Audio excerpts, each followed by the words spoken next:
चलो टॉपिक का नाम क्या है? Accounting treatment of goodwill on the admission of the new partner. Admission वाले चैप्टर में जितने भी गुडविल के क्वेश्चन हैं वो सारे एक ही ग्राफ पे हैं। क्वेश्चन तुम्हें अलग अलग जगह पे मिलेंगे। पहली गुडविल तुम्हें कौन सी दिखती है? एक होती है वैल्यू, ऐसे लिखी होती है लैंग्वेज में, या लिखा होता है ऑलरेडी अपीयर गुडविल। दूसरा लिखा होता है, तुम्हें बैलेंस शीट दे रखी होती है पुरानी और उसमें गुडविल दिखी होती है एसेट साइड, तो यानी कि वो पुरानी गुडविल है। कौन सी गुडविल है? ओल्ड गुडविल है। ओल्ड का मतलब नए पार्टनर से आने की पहले की गुडविल। तो जब भी कोई नए पार्टनर के आने से पहले की कोई भी चीज हो तो नए का कोई हिस्सा बनता है? नहीं बनता।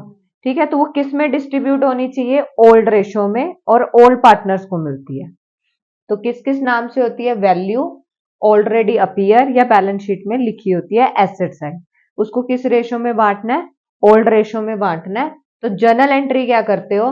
लिखते हो old partner capital account debit to goodwill. इस एंट्री को लर्न करने का तरीका क्या है? एसेट साइड होती है ना गुडविल, एसेट का बैलेंस कौन सा होता है? डेबिट। अब तुमने उसको वहां से हटाना है, तो कोई चीज डेबिट है तो उसको नील करने के लिए क्या करोगे?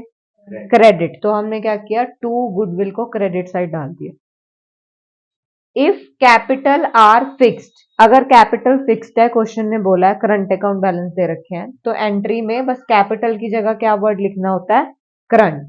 Old partner current account debit to goodwill. ये चीज चेंज कब करना है? जब कैपिटल क्या है? फिक्स्ड है। ठीक है, तो पुरानी चीज पुरानी रेशो और तो उसको डिस्ट्रीब्यूट कर देना। ठीक है, दूसरी गुडविल तुम्हें कौन सी दिखती है? वैल्यूड।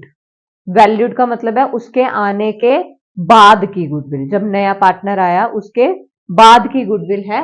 अब जो नया पार्टनर आता है अपने साथ गुडविल को लेके आता है, या तो वो इन कैश में लेके आएगा, या तो इन काइंड्स में लेके आएगा, या कैश में लेके ही नहीं आएगा।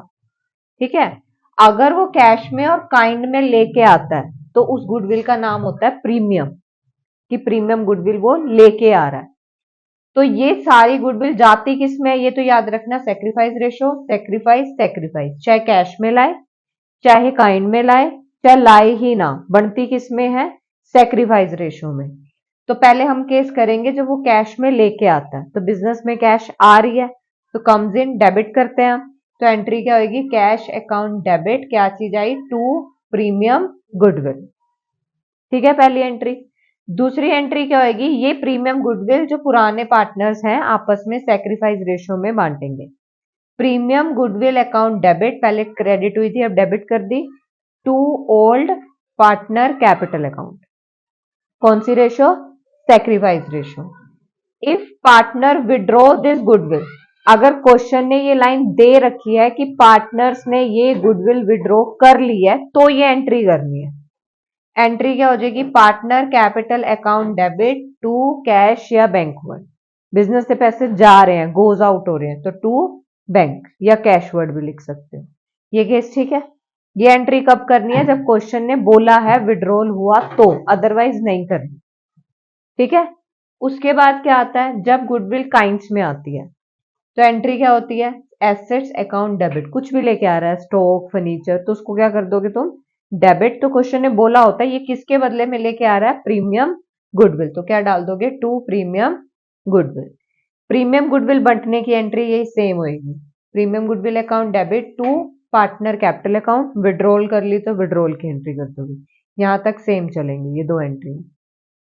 फिर आता है जब क्वेश्चन ने बोला है जो नया पार्टनर है अपने साथ गुडविल नॉन कैश में लेके आ रहा है, यानी कि वो लेके ही नहीं आ रहा, पर तुम्हें पूरी वैल्यूड गुडविल दे रखी है। अब तुम क्या करोगे? सेक्रीफाइस में बंटोगे, सिर्फ एक ही एंट्री करोगे, प्रीमियम वर्ड यूज नहीं होगा क्योंकि वो गुडविल लेके ही नहीं आया। तो जो गेनिंग पार्टनर रहेगा उसको डेबिट कर दोगे, जो सेक्रीफाइसिंग पार्टनर रहेगा वो क्रेडिट हो जाएगा। अब क्वेश्चन में कई बार तुम्हारे पास इसका शेयर दिया होता है तो तुम सीधा एंट्री में ले जाओगे। अगर क्वेश्चन ने पूरी फर्म की, ऐसे लिखा होता है वैल्यूड गुडविल फर्म की, तो तुम क्या करोगे? न्यू पार्टनर का शेयर लगाओगे, जो भी उसका प्रॉफिट शेयरिंग रेशियो रहेगा वो निकालने के बाद फिर ये एंट्री करनी है। उसका शेयर निकालना मत भूलना, कहीं पूरी फर्म की डाल दो। ठीक है, ये हो गया। पुरानी गुडविल होगी, जो नया पार्टनर आता है किस किस केसेस में लेके आता है वो भी हो गया। अब इस क्वेश्चन में एक इंपॉर्टेंट क्वेश्चन बनता है, अब गेनिंग पार्टनर कौन सा होता है? जो नया पार्टनर आ रहा होता है उसको हम क्या बोलते हैं? Gaining partner. और जो रिमेनिंग पार्टनर जो पुराने चल रहे थे वो सेक्रीफाइस आते हैं। बट एक इंपॉर्टेंट क्वेश्चन आता है, जब तुम इनकी सेक्रीफाइस रेशियो निकालोगे तो एक पुराना पार्टनर भी ना गेन कर रहा होगा। सेक्रीफाइस रेशियो निकालते हो ना, सेक्रीफाइस रेशियो का फॉर्मूला क्या होता है? Old ratio minus new ratio, जिसका आंसर माइनस में आता है वो क्या कर रहा होता है? गेन। और जिसका आंसर प्लस में आता है वो क्या कर रहा होता है? सेक्रीफाइस। तो तुम क्या देखोगे कि ओल्ड पार्टनर भी क्या कर रहा है? ओल्ड पार्टनर भी गेन कर रहा है, तो अब उसको भी तो डेबिट करना पड़ेगा, पर उसका शेयर नहीं है क्वेश्चन में।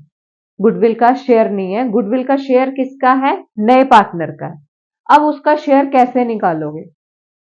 जो न्यू पार्टनर का शेयर है, यानी कि न्यू पार्टनर की गुडविल है, न्यू पार्टनर का जो शेयर है उसको रेसिप्रोकल कर दोगे। क्या कर दोगे? रेसिप्रोकल, यानी कि उल्टा लगा दोगे। अगर 1/4 है तो क्या कर दोगे? 4/1। इस चीज को करने से तुम्हें क्या मिलेगा? तुम्हारे पास टोटल फर्म की गुडविल आ जाएगी। क्या आ जाएगी? टोटल फर्म की गुडविल आ जाएगी। फिर जो पुराना पार्टनर गेन कर रहा है उसका शेयर निकाल लो, उसका गेनिंग शेयर निकाल लोगे, फिर उसको डेबिट कर दोगे। ये बहुत इंपॉर्टेंट केस है। जो नया पार्टनर है वो तो गेनिंग है ही है, बट इसमें क्या है, पुराना पार्टनर भी क्या निकाल रहे हो? उसकी गेनिंग शेयर आ रहा है, पर तुम्हें उसकी गुडविल नहीं दे रखी क्वेश्चन में। तो अब क्या करोगे? जो नए पार्टनर की गुडविल है, नए पार्टनर के शेयर को ही रेसिप्रोकल कर दोगे, तो तुम्हारे पास पूरी फर्म की गुडविल आ जाएगी।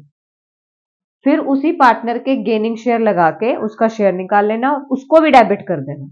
अब दो पार्टनर डेबिट हो जाएंगे, एक नया पार्टनर तो डेबिट होगा ही होगा, और जो पुराना पार्टनर था वो भी डेबिट हो जाएगा, और जो सेक्रीफाइस कर रहा है, जो एक पार्टनर रहेगा, वो क्रेडिट हो जाएगा। ठीक है। अब जब यहां गेनिंग लिखोगे ना, नए पार्टनर के लिए वर्ड क्या यूज करोगे? करंट। ठीक है यहां तक। उसके बाद एक क्वेश्चन आता है यहां पे हिडन गुडविल का। हिडन गुडविल का मतलब होता है छुपी हुई गुडविल। क्वेश्चन ने बोला है ट्रीटमेंट ऑफ गुडविल। ना ही पूरी फर्म की गुडविल दे रखी है, ना ही नए पार्टनर के आने वाले की गुडविल दे रखी है। गुडविल का कोई नामो निशान नहीं है क्वेश्चन में। अब तुम्हें क्या करना पड़ेगा? गुडविल निकालनी पड़ेगी। कैसे निकालोगे? स्टेप 1 ध्यान से समझना, total capital of the all partners. तो हिडन गुडविल हम कैसे निकालेंगे? Step 1 total capital of the all partner. सारी पार्टनर की कैपिटल को क्या कर दो? ऐड कर दो। Included new partner, new partner की कैपिटल को भी क्या करना है? ऐड करना है। तो तुम दूसरे स्टेप में क्या करना है? न्यू पार्टनर की कैपिटल लेनी है, न्यू पार्टनर के शेयर को भी रेसिप्रोकल कर देना है। तो अब तुम्हारे पास फर्म की दो गुडविल हो जाएंगी। एक तो ये जो तुमने टोटल की, दूसरा नए पार्टनर के हिसाब से नई फर्म की कैपिटल कितनी होनी चाहिए थी, ये बराबर आनी चाहिए, पर बराबर नहीं आएगी। तो जो गैप आएगा, स्टेप 1 में से स्टेप 2 को माइनस कर दो, जो डिफरेंस आएगा वो तुम्हारे पास क्या आ जाएगी? हिडन गुडविल आ जाएगी। ये हिडन गुडविल पूरी फर्म की आएगी। फिर क्वेश्चन ने बोला होगा कि ये जो नया पार्टनर है कैश में लेके आ रहा है या नॉन कैश में। उसके बाद जब एंट्री करोगे, अगर कैश में लेके आ रहा है तो ये वाली एंट्रियां करोगे, अगर बोला है नॉन कैश में लेके आ रहा है तो ये वाली एंट्री करोगे। एक ये वाला स्टेप समझ आए? टोटल करो तीनों पार्टनर की कैपिटल, नए पार्टनर की कैपिटल लेके उसका शेयर रेसिप्रोकल कर दो, तो दो फर्म की कैपिटल आ जाएंगी, पर सेम नहीं होंगी। तो जो गैप आएगा वो चीज क्या निकलेगी? Hidden goodwill. फिर उसके बेसिस पे तुम इसको एंट्री कर दो। ठीक है।